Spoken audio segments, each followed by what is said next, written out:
Your name Yeah. and today's date and your occupation at the time. Okay, so I'm Chakravarti.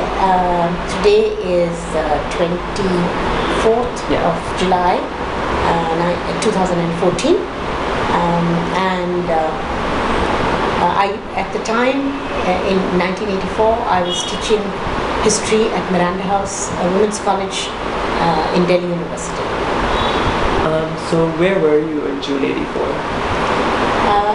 I can't remember precisely, but I suspect either in Bangalore or in Delhi. I used to go home for the summer.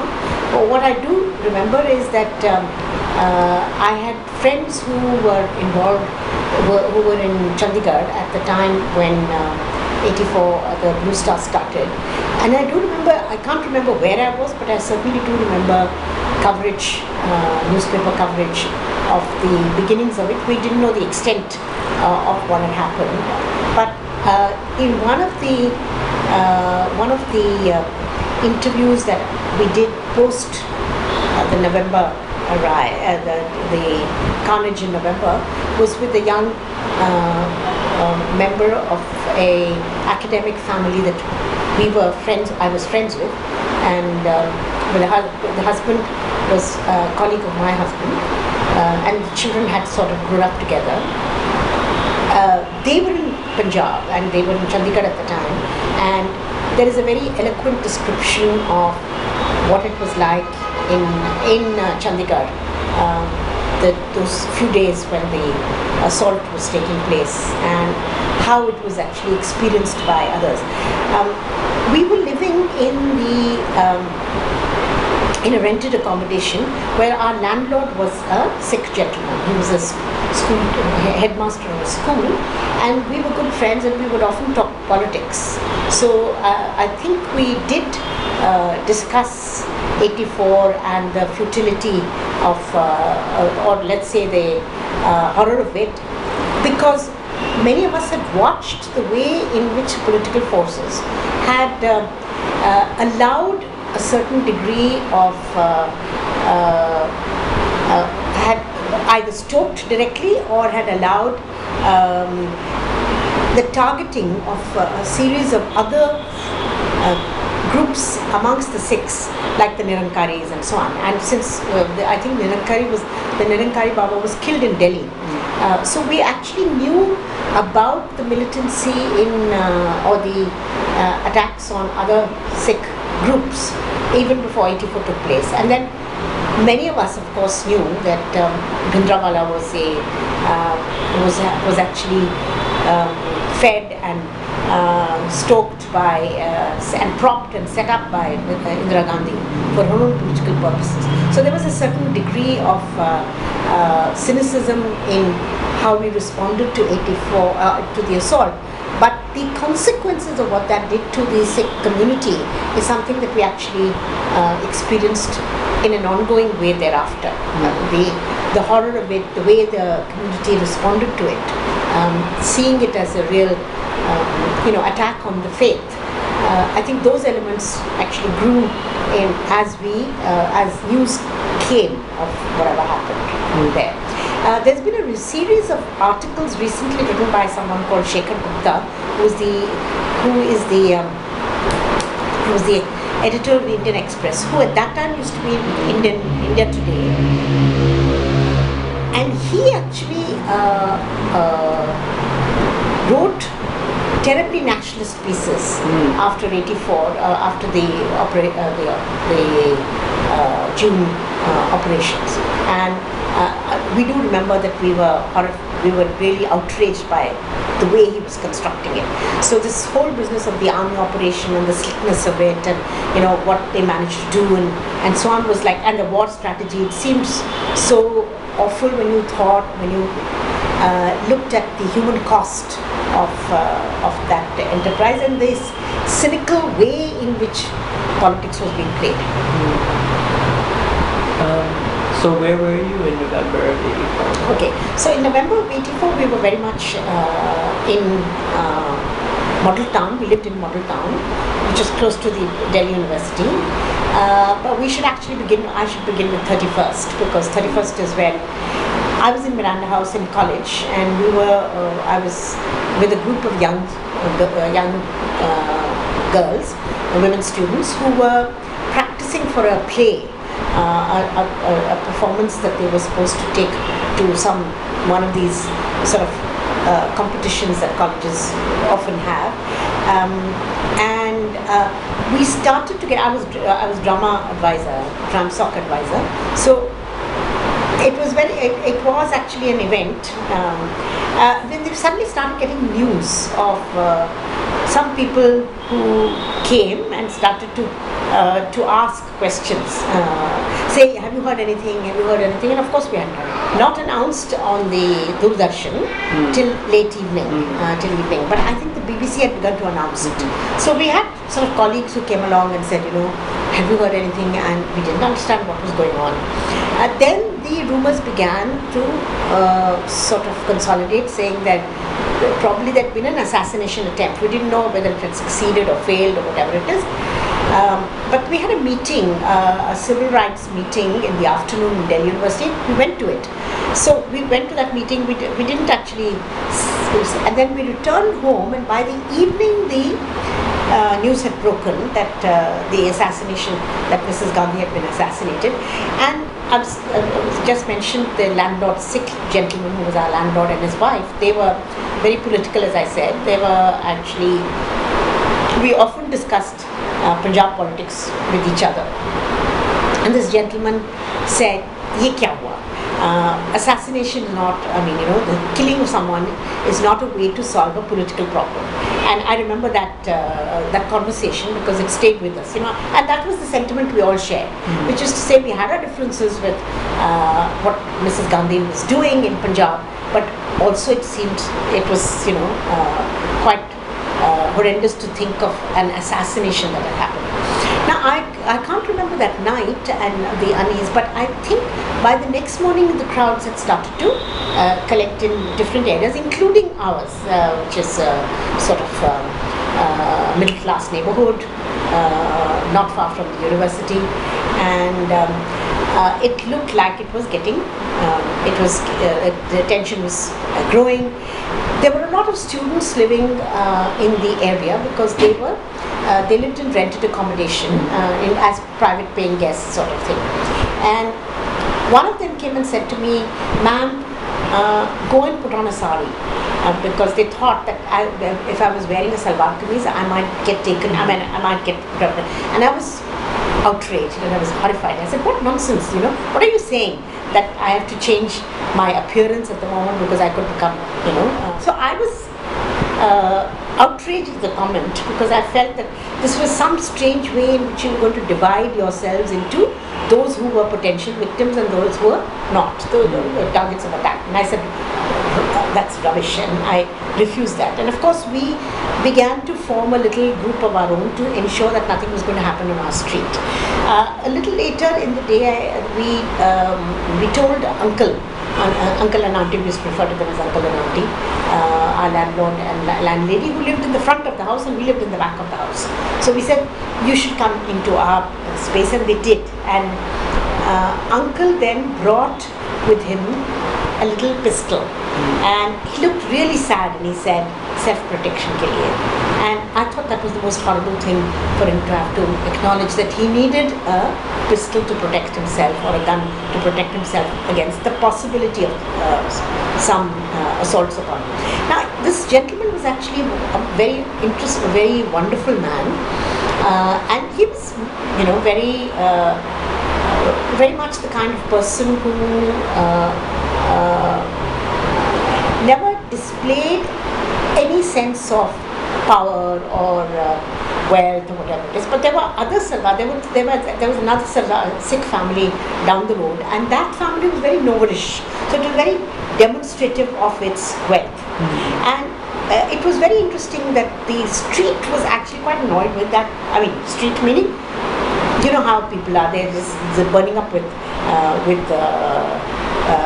jealousy of anybody else who's doing better than them, and so on. And I do remember that one of the things these people said is to come and say, "Ye gali isliye bachi hui hai kyunki सरदार जी के our landlord, you know, in सरदार जी के खातिर बची हुई, नहीं तो यहाँ पर भी दंगे होते, you know, and they would have been stoked by these very middle class families who weren't doing so well, you know, and so that was actually an interesting. Then by the evening, uncle got taken off. Now through the day we heard that there were attacks happening in different places. I think we didn't have a phone. I don't think my house had a phone. But rumors had begun to, that night especially, rumors began to circulate about the water being poisoned. So people were getting phone calls about water being poisoned and don't drink water and stuff like that. And of course we had already begun to feel that this was all rubbish, and we knew exactly the way in which communal carnages are, this was not a communal carnage. Carnages are kind of stoked through this kind of floating of rumors and stuff. But there was a lot of, we could see smoke from different parts of the, from the distance you could see smoke, and we were kind of trapped in our own area, doing what we could to ensure that our area remained violence free, and that's all we succeeded. But at night there were all these series of rumors.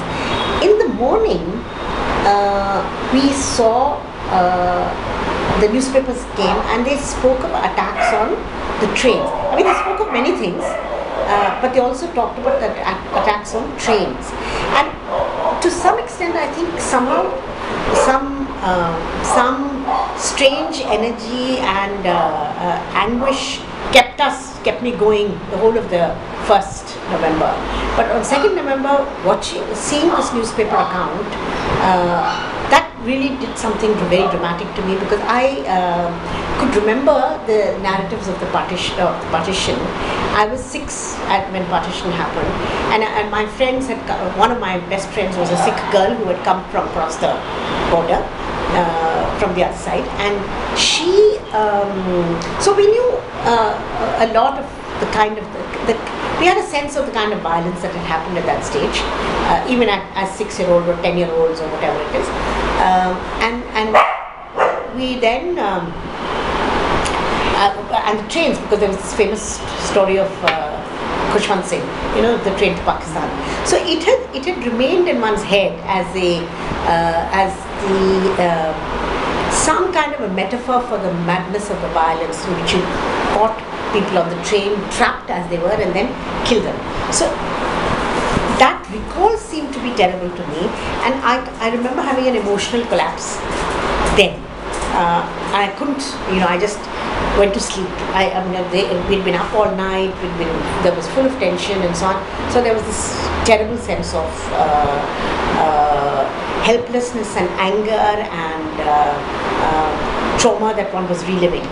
Finally, I think by the second evening, when we started to hear more stories, and since I was part of this People's Union for Democratic Rights, I think on the 3rd or 4th itself, when the thing had not been lifted, perhaps as soon as curfew was lifted, we started to go to some of the camps, and the camps were at that stage in the set up in schools. One of them was on Mal Road, not far from the International Bus Terminal, and one of them was in Sultanpuri, Sultanpuri in the schools. So the schools had been, Delhi administration schools had been taken over, and that is where they had housed some of the families of the Sikhs whose homes had been burnt and who were still fearing for violence. So I remember we went and spoke to people there,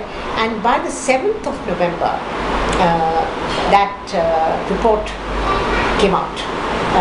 Between the 2nd and the 7th, actually all the material for who are the guilty, that report was assembled, and it was an extraordinary effort. It was also very important because it actually turned the understanding of this of the 1984 carnage as not a communal riot but as a state-sponsored attack on the Sikh community, and that was very important. Later on, one knew how important it was, because even my landlord's family, for instance, son-in-law and all, said to us कि आप लोगों की वजह से हमें समझ आया कि it was not a communal riot, and that it was actually the state was behind it. It helped to not have retaliatory attacks. So Punjab did not have any retaliatory attacks on the Hindus. They had militant attacks, but there were no communal clashes at all, and that was extremely important. So that's the sequence, the immediate sequence that I can recall. So on the relief work, as I mentioned, some of us had gone within 3 days, I think. So then we were initially involved in the schools, and then after a while we started to go to some of the areas where groups of people were continuing to live either in the neighborhood of some safe place. So I remember going to Khamri. We went back to, so we were very much involved in Sultanpuri, they were the dislocated people, still displaced people, still staying in the school premises. And we started to make up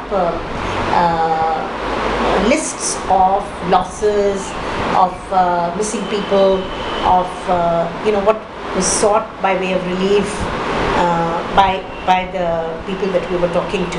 So there were these questionnaires that we filled, and I think for the next 3 months or so, I do remember that we collected both in college and in other places.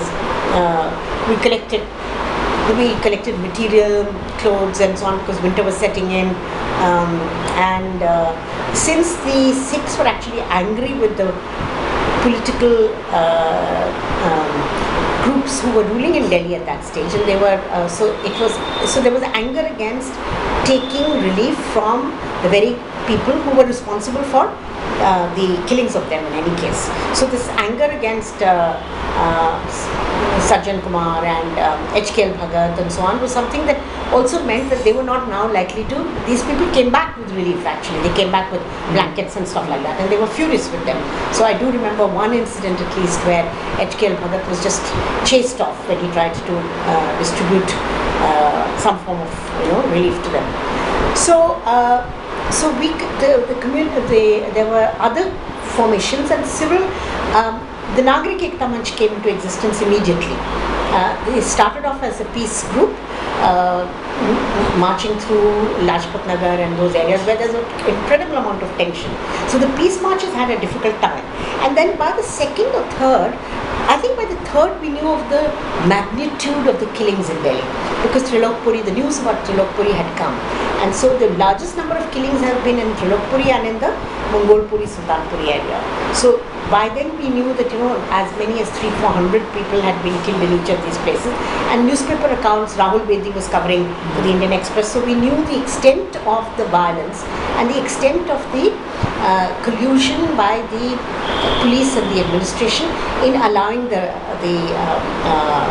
killings to take place actually.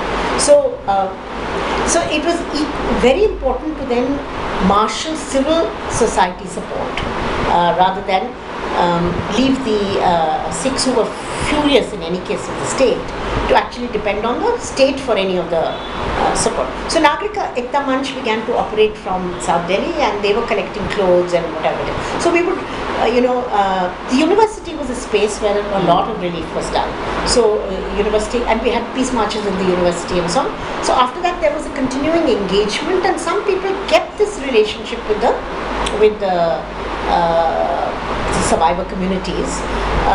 So for instance, in our book we have this account from Meeta Bose, who was in continuous contact with families, women, with the dimensions of the horror and the emergence of what would be called the widow of the 1984 is something that was a realization that came very quickly at that point, because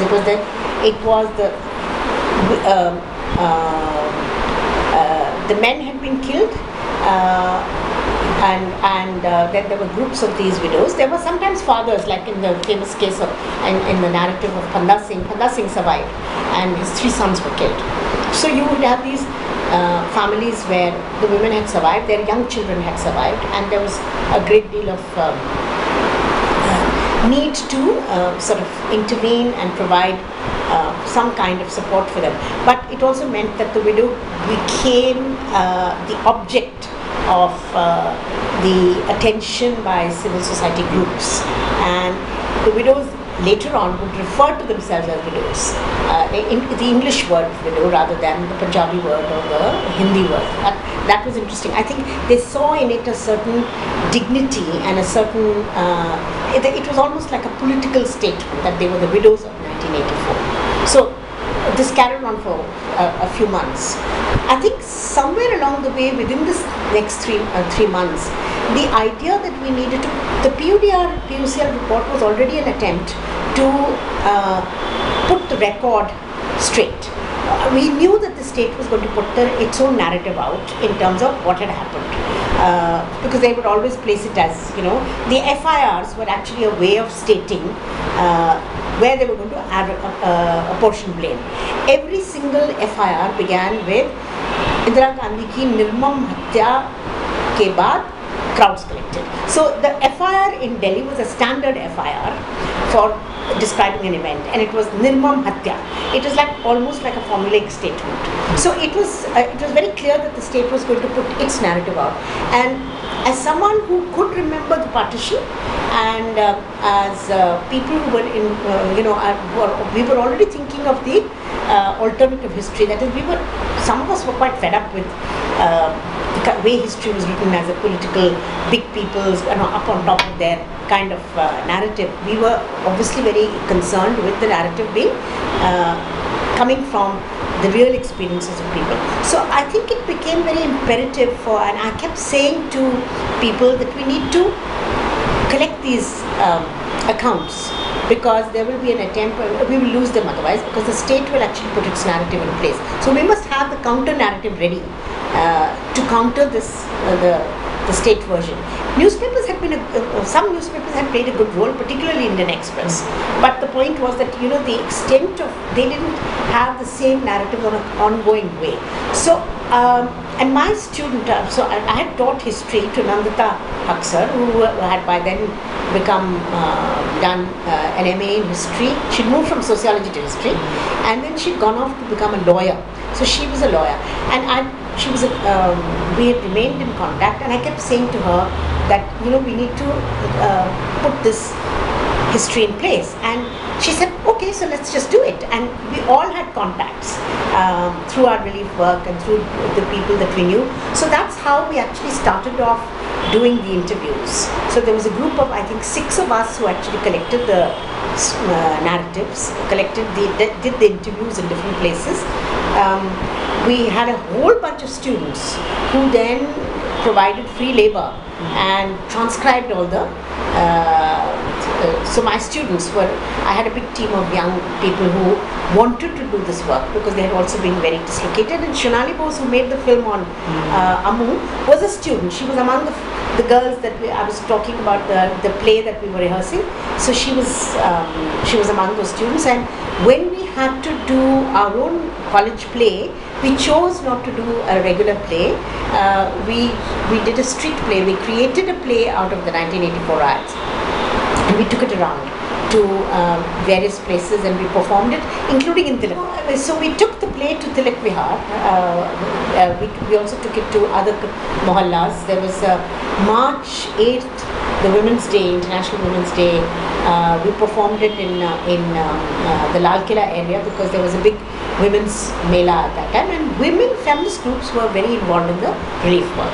So Jaya Srivastava, so on had been, and they continued to involve themselves with women from Tilak Vihar. So that was it was the first time that women's groups in Delhi actually intervened in something that was happening around them and tried to actually construct a feminist understanding of what was happening. So it was a very complex picture because we could also see the community trying to assert its own control over the widows and so on. It was quite, it was, as I said, a complicated narrative that started to emerge.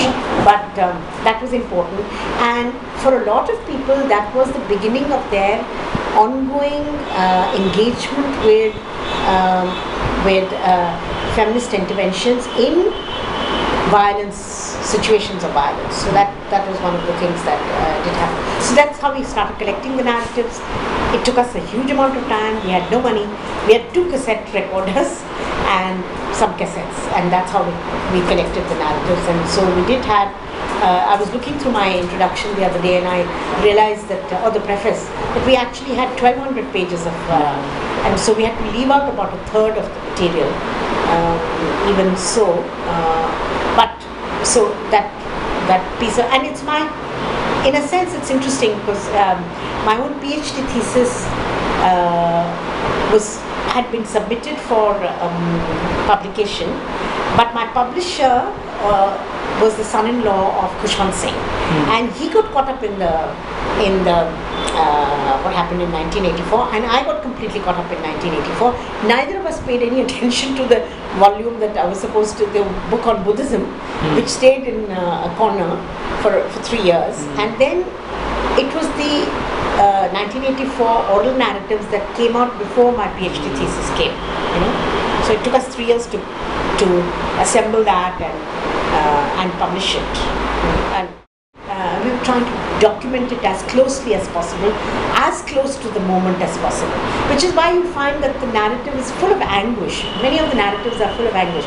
Like one powerful interviews over there is by Prakash Kaur, the Punjabi teacher in my college, who is middle class, lived in a very middle class area, and she has this description of how even colleagues in college were mocking at the Sikhs and so on, and she describes very powerfully her retaliation. And she said, do you know what there is in because there was some description of the Granth Sahib being desecrated, and it was being stated with some degree of glee by this person, some really mean-minded communal creature, I suspect. And as I said, the Sikhs, because of their visibility and their importance as a group community, have had a certain degree of envy built into the way in which they were seen by others. So it was almost like, okay, they were taught a lesson kind of thing. And Prakash Kaur said, do you know what there is in the Granth Sahib? Do you know? She said, have you read the Granth Sahib? And that person said no. She said, in a page of whatever it is, she particularly mentions a particular segment of the Granth Sahib, and she says, in some X number of shlokas, Ram is mentioned 30 times. So what you've desecrated is Ram, because Ram is used as the universal soul quite often in the text. So it was actually that kind of narrative you would not get now.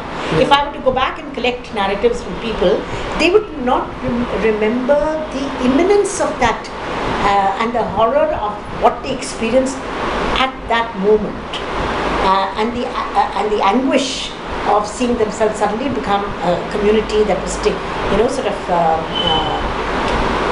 put in the dock in a certain kind of way. And so I'm really glad we did what we did. I was a scholar of Buddhism, a scholar of 6th century BC, but this was happening in front of me, so I was not going to remain the scholar of Buddhism as I witnessed history unfolding in front of me. So I've never been able to maintain the specialization boundaries at all, and I have engaged with history and written history from a whole range of historical locations. Contemporary history is as important to me as anything else.